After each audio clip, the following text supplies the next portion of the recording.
नमस्कार मंडळी, शेगावलामध्ये आपले स्वागत आहे. आपण आज बघणार आहोत बुलढाणा. आज आपण बोलणार आहोत बुलढाणा नगर परिषदेच्या प्रभाग रचनेतील गोंधळ आणि नियमाबाह्य कारभाराबद्दल.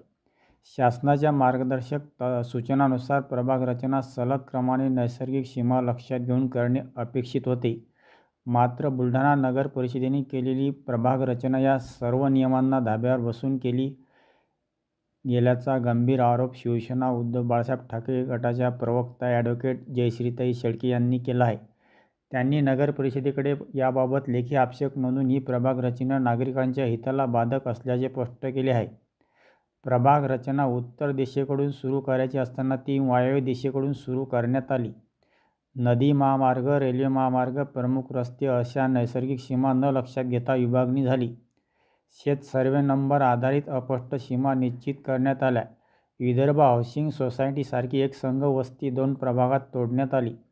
तसेच अनुसूचित जाती जमातीच्या वस्त्याचे अन्यायकारक विभाजन करून मतदारसंघ हेतुपुरस्सर बदलण्यात आल्याचा आरोप करण्यात आला.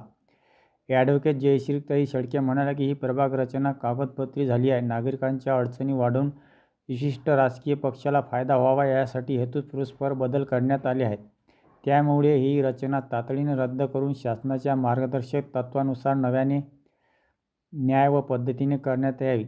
नागरिकांच्या सोयी, मतदारसंघाचे संतुलन तसेच न्याय हक्क सर्व बाबीवर प्रश्न निर्माण झाले आहे.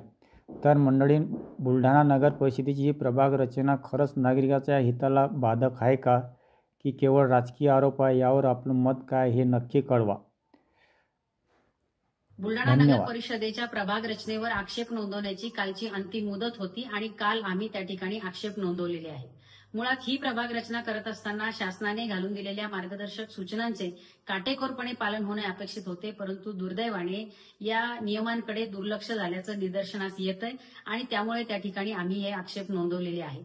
मुळात ही प्रभाग रचना करत असताना स्थळ निरीक्षण करून लोकसंख्या विचारात घेऊन आणि शासनाने दिलेल्या नियमांनुसार होणे अपेक्षित होते, परंतु केवळ कागदोपत्री आणि राजकीय फायद्यासाठी काही व्यक्तींच्या ही प्रभाग रचना झाल्या असल्याचं निदर्शनास येतंय.